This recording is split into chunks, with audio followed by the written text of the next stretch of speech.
everyone. Good morning or good afternoon, wherever we're at in our conference at Carefree. I wanted to give you all an update on my 2012 focus points for Store Experience Development Team. So I am delivering this to you by video, a little bit different format. I hope you enjoy it, and thank you. Okay, so focus point number 1 is to be the trusted expert. We assessed our first gap to be the skills, the resources, and the current training. So we wanted to develop new skills with the people we had, hire new people with store experience, and learn the training that we have today. So we did this by assessing our skills. The people that we had today, we needed to assess their skills. And then we created development plans to help them achieve success. We also gave them lynda.com for online training. It's a great resource for our people to learn and become trusted experts. And what we are also able to do is allow our senior level people to mentor and consult or coach our newer people within the organization, give them the tips and the tricks and the knowledge that they have to help them be successful, including our people to engage in user groups, to attend conferences, and join live webinars. So these are also great forums for our people to learn more and be trusted experts. We encourage our people to take time out and develop their skills on lynda.com. We have what's called Training Tuesdays. And then we also have what's called peer review. So when we develop something, we have our peers review it. Okay, so the last two items of focus point number 1 on our check, plan, do, check, adjust, is our check. We are meeting every week. The designers and developers meet to review our projects, what's going on. We meet one-on-one with our people just to learn more about what they do and what their needs are. We also have monthly trusted expert learning lessons. So when our people have knowledge or experience with a certain application or techniques, we share that with our people.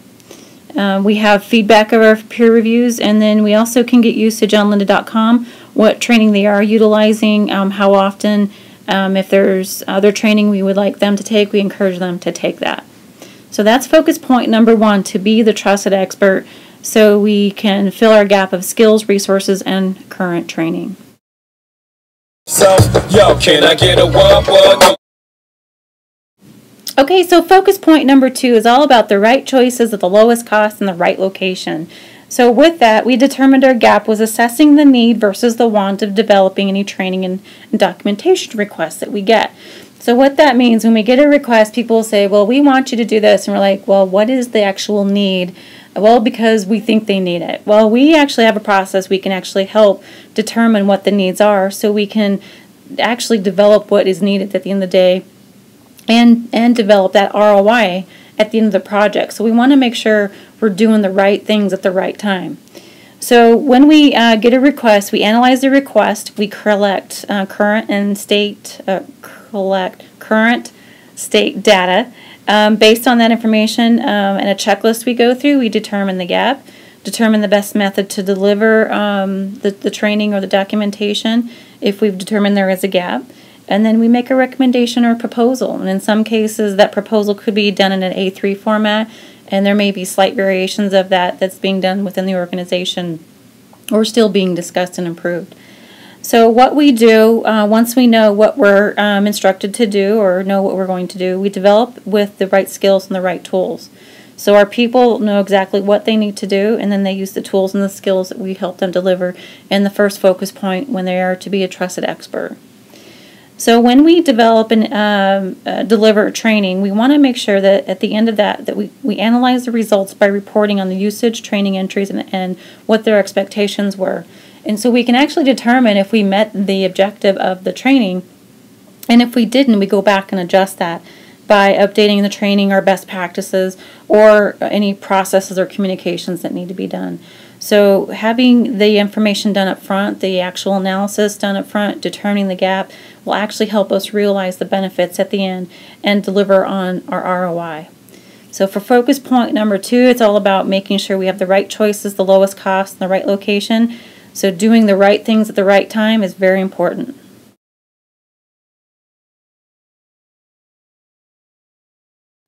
Okay, so our last focus, number 3, is engaging our people to be the trusted expert. So when you look at this request, it looks like it's to be very similar to our first one. The only difference is that we want to develop a culture of ownership. So in the example that I can give you is my transition from being an expert or the main focus on the Knowledge Center, now transitioning into an assistant manager role. We want to develop a culture of ownership by giving the people more roles and responsibilities on important things, such as the Knowledge Center. So my plan for 2012 was to delegate, mentor, and support more people to take on more responsibility. So now it's more of a process where everybody chips in and does their thing, and they're an expert at it and actually do better than I do. So that's a pretty good thing. And we wanted to bring in some store experience so that we can actually utilize this expertise. So when things come up in our project, we can actually utilize the experience that they have in the stores and improve our product for our stores at the end of the day. So in the do part, we wanted to, or at least I wanted to make sure I teach what I do to others and cultivate innovation and ideas. So we want to keep that innovation alive, as Mr. Hawley suggested to us at the party. You know, that's what's going to carry us into the future. And the more we can innovate and inspire our people to come up with new and innovative ways to develop and deliver our training, more engaging for our people, they'll be more interested to do it. So that's a pretty cool thing. So in our check, it's very similar, and our adjust process is very similar to focus point number 1. It's all about weekly reviews and follow-up meetings, one-on-ones, monthly trusted expert learning lessons, so that our people are familiar with taking the ownership and taking it to the next level. The adjustment part is just clarifying those expectations once again, providing them that feedback and encouragement, coaching, support, and then giving them any of the tools or training that they need to further their expertise in taking ownership. And at the end of the year, or at their monthly review or yearly review, they should be rewarded with their goals and accomplishments by a great evaluation and compensation. So with focus point number 3, it's all about engaging our people to be the trusted expert, caring for and cultivating that innovation to take us to the future. All right, everybody. Well, thank you very much for going through my 2012 focus points for Store Experience Development Team.